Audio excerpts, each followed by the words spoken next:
700,000 international migrants arrived in Australia last year. That's roughly the population of Adelaide arriving in 1 year. And if you think that's just a random statistic, I want you to think again, because those 700,000 people need somewhere to live, and most of them are renting. This single factor has become the most powerful driver of Australian rental yields in a decade. And if you're not investing with migration in mind, you're leaving massive money on the table. So stay tuned. Later in this video, I'm going to show you the exact suburbs where migration is creating the highest rental demand, the suburbs where vacancy rates are plummeting, where rents are climbing the fastest, and where investors are capturing incredible returns. And I'm going to break down the data showing which migration streams are creating which rental pressures in different parts of Australia. By the end, you'll see exactly which suburbs are positioned to benefit most from migration trends over the next 5 years. And you'll understand why some investors are deliberately targeting migration-led suburbs, while others are completely missing the opportunity.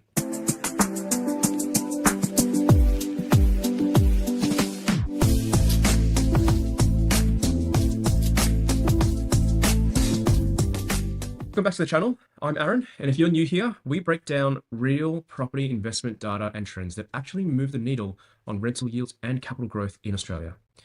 Now, I want to start with a question. How many of you have noticed that rent prices have gone up significantly in the last 2 or 3 years? Yeah, okay, so probably most of you, right? You've noticed it. Your rents have gone up. Your tenants' rents have gone up. Rental vacancy rates are tight. There's very strong demand and everyone's feeling it. But here's what most people don't realize. The reason for this rent explosion is not what the media is telling you. It's not just interest rates. It's not just supply shortages, although those things do play a role. The real driver, the thing that is actually transforming Australian rental markets right now, is international migration. And I'm not talking about migration in the political sense. I'm talking about it in an economic sense, because migration creates housing demand. Housing demand creates rental demand, and rental demand pushes up yields and creates opportunities for investors who understand how to position themselves. So here's the scale we're talking about. In the last 2 years, Australia has received approximately 1.4 million international migrants. That's not the natural growth of our population. That's on top of our natural growth. It's additional people arriving and needing somewhere to live. And because most of them arrive without existing property wealth, most of them are renting. Think about it for a second. 1.4 million people, most of them renting. That's massive additional demand on rental markets. That's not demand for one suburb or one state. That's demand across major capital cities. That's demand in secondary cities. That's demand in regional areas where universities are growing. Now, here's where this gets really interesting for property investors. Migration doesn't happen uniformly. It doesn't spread evenly across all suburbs. It concentrates in specific areas. Areas with jobs, areas with universities, areas with established migrant communities, areas where there is good public transport. And when migration concentrates, rental demand also concentrates. And when rental demand concentrates, rents rise sharply in those specific suburbs. So if you're investing without understanding migration patterns, you might end up in a suburb that's growing slowly. But if you're investing with migration data in mind, you could end up in a suburb where rents are rising 5, 6, 7% per year, just from migration demand alone. Now, this is what we're going to break down in this video today. I'm going to show you how migration is transforming rental markets. I'm going to show you which suburbs are benefiting the most, and I'm going to give you a framework for identifying migration-driven data opportunities before they become obvious to everyone else. Because right now, migration is one of the biggest untapped advantages in property investing, and most investors have no idea it's happening. So let me set the context for what's happening right now. In 2025, for the last few decades, Australia's migration has been relatively stable. We've got permanent skilled migration through our skilled migration programs. We've got family reunification. We've got international students who stay on after the studies. It's been consistent, but it's been sort of baked into the property market for years. But something shifted in the last couple of years, and it's a significant shift, a really significant shift. From 2020 to 2023, during COVID, international migration was largely shut down. So we had a period of years where very few international migrants were arriving. And during that time, rental markets tightened. Landlords had it good because demand was low, but supply was constrained. Lots of Australians wanted to rent, but there weren't many rentals available. So rents climbed, but not because of migration, but because of supply constraint. But from late 2022 onwards, that changed. Borders reopened, migration numbers started to climb. They climbed and they climbed and they climbed. By 2023, we were seeing migration numbers that were the highest on record. And by 2024 and into 2025, those numbers have stayed elevated. Here's the specific numbers I want you to absorb. Okay. In the financial year of 2023 and 2024, Australia received approximately 727,000 net overseas migrants. That means international migrants arriving minus those leaving. 727,000 people. That's a record. Not quite, but near record levels, right? And the government's forecast suggests that migration will stay elevated, somewhere in the range of 400 to 600,000 per year for the foreseeable future. Now, add that to Australia's natural population growth of about 1% per year, and you're looking at a total population growth in Australia of around 2 to 2.3% per year. That's substantial, and most of that population is concentrating in capital cities, specifically Sydney, Melbourne, Brisbane, Perth, and Adelaide. Here's why this matters for rental markets. When you've got that level of population growth coming in, and most of it is coming in at ages 25 to 30, these are prime rental ages, your rental demand explodes. You've got young professionals arriving, they need to rent immediately, they can't buy a house because they've just arrived, and they don't have local equity. They might not have local credit history, so they rent. And because they're professionals, they can afford decent rents. They're not searching for the cheapest rent, they're searching for the convenient rental. The rental near their workplace, the rental near public transport, the rental in an area where migrants or students are living. So they concentrate in specific suburbs. And when you've got that level of concentration of rental demand in specific suburbs, rents climb significantly. This is the context for what we are seeing in 2025. We're not just seeing normal population growth. We're seeing the combination of natural population plus the highest migration in records. We're seeing the combination of natural population growth plus the highest migration in decades. And that's creating a rental market environment unlike anything we've seen in the last 10 or 15 years. And most investors have no idea this is happening. They're just seeing rents go up and thinking, oh, the market's hot. But they don't understand why. If they understood why, if they understood that it's migration driven, they could position themselves deliberately in high migration suburbs and capture extraordinary yields. Let's talk about how migration actually translates into rental demand, because this is a key mechanism that most investors just don't understand. When a migrant arrives in Australia, let's say they're a software engineer from India, or a nurse from the Philippines, or an accountant from the UK, their first housing decision is almost always to rent. They might arrive, they might find a job within 2 weeks, they need housing immediately. They don't have time to save for a deposit. They don't have local property knowledge, so they rent. Now, where do they rent? Do they spread themselves evenly across all suburbs? No, they concentrate. They concentrate around their workplace, around universities, around established communities, and around public transport. Let me give you some specific examples because this is where the data gets really interesting. So take Sydney, for example. International migrants in Sydney are concentrating in suburbs with good public transport links to job-heavy areas. So suburbs like Parramatta, Kogarah, Crows Nest, Marrickville, these suburbs have train stations. They have job clusters, tech companies, financial services. They have established migrant communities. So migrants arriving in Sydney are overrepresented in these suburbs compared to their population share. Same thing in Melbourne. Migrants are concentrating in suburbs like Southbank, Carlton, Brunswick, Coburg.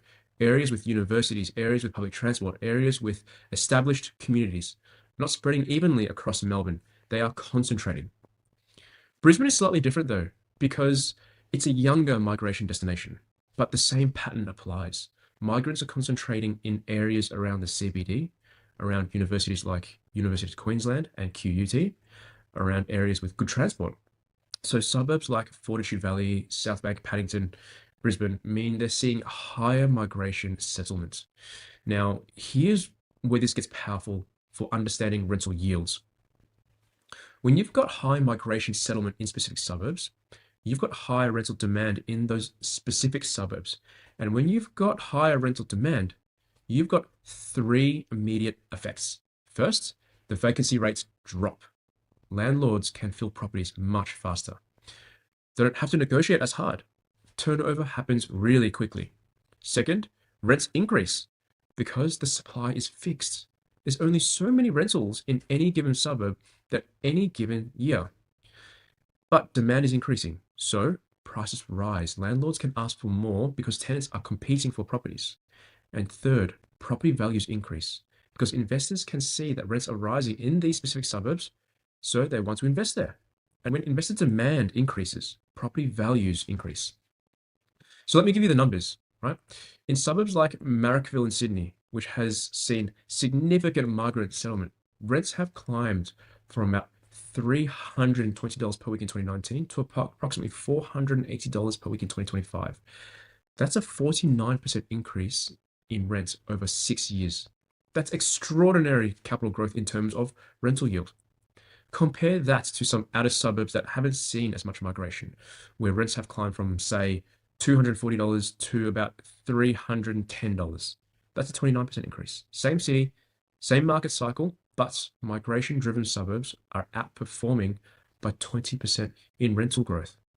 That's the power of localized migration-driven rental booms. Now, migration doesn't just create adult worker rental demand. It also creates a massive student rental market. And this is a huge component of migration-driven rental booms that most investors actually completely miss. So here's the scale. Australia's international student population is approximately 1 million people. That's enormous, 1 million people. And about 80% of those international students are renting. Think about that, 800,000 international students. Almost all of them are renting. Now, where are they renting? Obviously, universities. They're renting around universities. Specifically, they're renting within 5 to 10 kilometer radius of major universities. So in Queensland, they're renting around UNSW, around UTS, around Macquarie. In Melbourne, they're renting around Melbourne University, around Monash, around RMIT. In Brisbane, around UQ. And here's what's happening to suburbs around universities. They've transformed. Suburbs like Darlington, near UNSW in Sydney, that suburb now has massive rental demand from university students. Rents have climbed, vacancy rates are near zero, and investor yields have gone through the roof. Same thing with suburbs like Parkville in Melbourne, near Melbourne University. Parkville is now one of the highest yielding inner suburbs in Melbourne, almost entirely because of student rental demand driven by international students. And here's the thing, this student rental demand is just increasing. It's not decreasing. The Australian government has been actively encouraging international student enrolments. Universities have been expanding their international student recruitment. So the number of international students coming to Australia has been growing year on year on year. In 2019, we had about 900,000 international students. By 2024, we had approximately 1 million. And forecasts suggest that it'll be continuing to grow for years to come. So suburbs around universities are going to see even more rental demand. Now, student rentals are different from worker rentals. They typically turn over every year. So students finish their course, they leave, or they move houses. So vacancy rates can spike in January and February when students leave for the summer, but they fill up again in February and March when the academic year starts. This creates an opportunity for investors who understand student rental markets. You can target properties that specifically appeal to students. You can manage high turnover.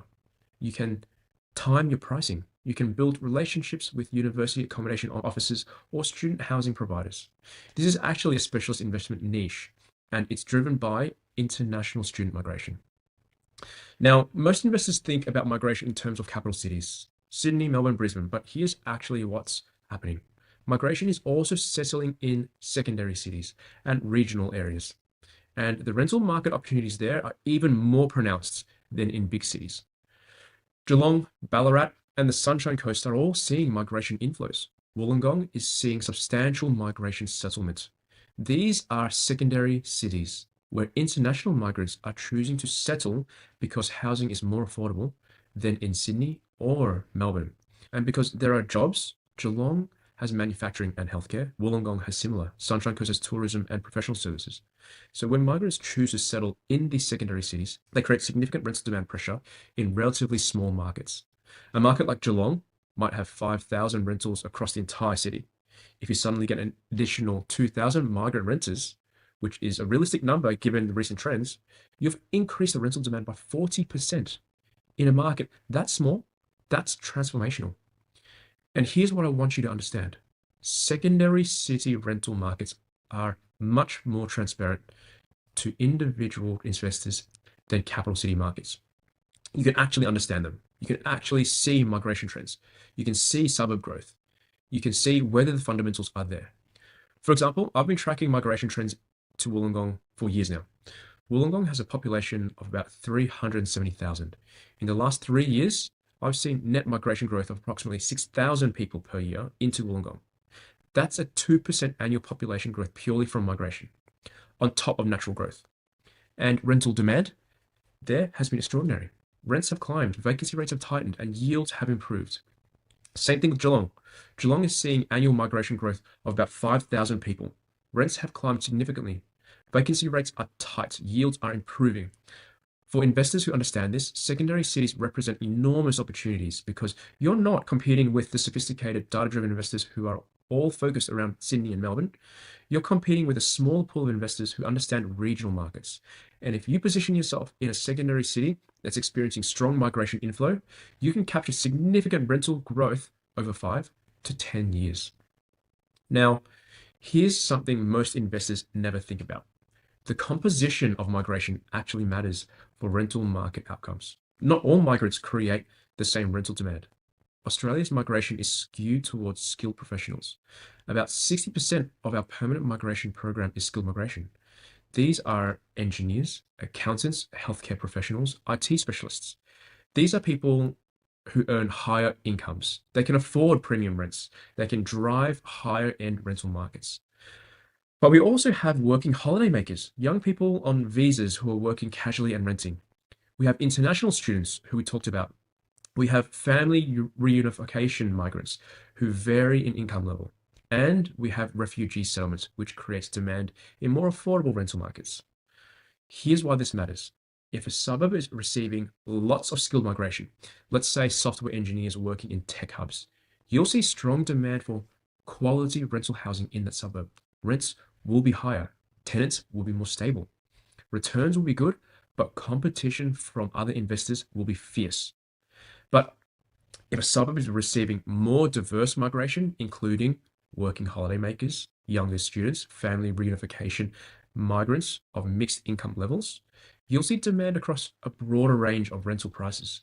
The cheapest rentals might see strong demand. Mid-range rentals might see very strong demand. You've got more flexibility here.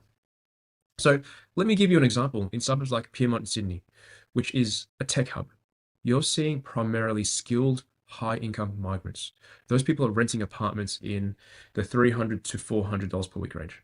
Premium stuff. So investor yields are okay because you're getting higher rents, but you're also paying higher purchase prices for that property. But in suburbs like Greenacre in Western Sydney, you're seeing a more diverse migration. You've got skilled professionals, but you've also got families. You've got working holiday makers and younger people moving in.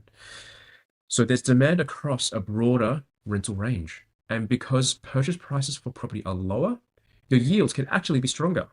So understanding migration composition helps you identify where your best investment opportunities actually are. You might assume high migration yields equals higher yield. But actually, migration composition is what will determine the yield itself. Now, I said earlier that I'd show you which suburbs are positioned to benefit most from migration trends over the next 5 years. This is the foreshadowing payoff. So let me be specific. The Australian government is forecasting that migration will remain elevated between 400 and 600,000 per year over the next 5 years. That's the official forecast. Now, whether that stays true depends on political and economic factors, but let's assume that it does. If that happens, here's what I expect to see. First, continued concentration into the capital city hubs. So Sydney, Melbourne, Brisbane, Perth will continue to receive the majority of migrants. So suburbs in those cities are positioned to receive migrants, will continue to see demand growth. Second, I expect to see acceleration of secondary city migration, particularly Geelong, Wollongong, Gold Coast, Sunshine Coast, Canberra. Why? Because capital city rents are becoming unaffordable for some migrants. So secondary cities that offer jobs plus more affordable housing are becoming much more attractive. And that means rental demand in secondary cities is going to accelerate. Third, I expect to see continued strong demand around university hubs, around suburbs which have universities, right? International student numbers are forecast to keep growing. So suburbs like Darlington, Parkville, Southbank, they're going to see continued rental demand from students. Let me give you my specific suburbs to watch. In Sydney, Marrickville, Kogarah, Hurlstone, Park. These are seeing strong migration, affordable pricing relative to Sydney, and good rental yields. I expect rents to climb another 15 to 20% over the next 5 years, just from migration demand. In Melbourne, Brunswick, Coburg, Broadmeadows, similar story. Migration is flowing in, but these suburbs are still relatively affordable, and rental yields are already strong. I expect similar growth. In Brisbane, Kangaroo Point, Southbank, New Farm, these are university adjacent with strong migration settlements. I expect these to see rents climb steadily. And in secondary suburbs, Wollongong, suburbs like Corrimal and Shellharbour, Geelong, suburbs like Newtown, these are where I'm seeing the strongest fundamentals. Population growth from migration, jobs growth, and relatively affordable housing. But here's the critical bit. These suburbs won't stay affordable. As rental yields become obvious, as investors pile in, as prices climb, the opportunity starts to close. So if you're looking at migration-driven suburbs, you want to be looking now, not in 2 years, not when the cash flow is there, right? When everyone else can see it, now. This is the 5-year outlook. Migration is going to remain the dominant driver of rental demand in Australian cities. And if you understand where migration is settling, you can position yourself ahead of where yields are going to be strongest. Now, I need you to acknowledge something. Migration policy can change. It's a political decision. If governments decide to restrict migration, these projections could shift. I'm basing this analysis on current settings and current forecasts, but investors need to understand that political risks exist. Also, migration-driven rental demand is powerful, but it's not the only factor affecting rental markets. Supply also matters. If new rental housing is built in high migration suburbs, that increases supply and moderates rental growth. So don't assume migration automatically equals unlimited rental growth. The best opportunities are when migration is strong and new supply is limited. Now, with those caveats, understanding migration is genuinely one of the most underutilized tools in Australian property investing. Most investors aren't tracking it. Most aren't positioning deliberately. This is an advantage you can use right now. Okay, so if this video has made you think differently about migration as a rental market driver, that's exactly what I wanted. Because migration is one of those things that's happening whether you're paying attention or not. But if you understand it, you can use it. Before you go, if you found this breakdown valuable, hit the like button, because when you do, it tells the algorithm that this content is worth showing to other Australian investors who want to understand market drivers instead of just guessing. Second, drop a comment below. Tell me, which suburbs do you think are going to see the strongest migration-driven rental growth in your city? Or if you've already invested in a migration hot suburb, tell me your results. I read every comment, and I'm genuinely curious where you're seeing the strongest rental demand from migration.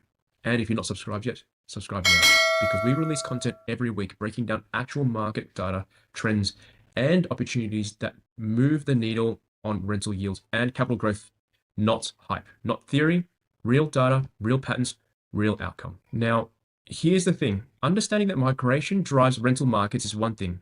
Actually identifying which suburbs are positioned for migration-driven growth is another, because you need to know the data. You need to understand where migration is settling. You need to project where it's likely to settle next. You need to understand job growth, university expansion, transportation infrastructure. These aren't simple decisions. That's exactly why we work with investors who want to build rental portfolios positioned for demographic trends. We identify suburbs where migration is creating genuine rental opportunities. We show you which suburbs are likely to see the strongest rental growth. We help you to position your portfolio ahead of where the data suggests the strongest demand will be. If you're interested in having that kind of strategic analysis for your market or for targeting a specific investment suburb, book a call with our team. The link is in our description below. And thank you for watching.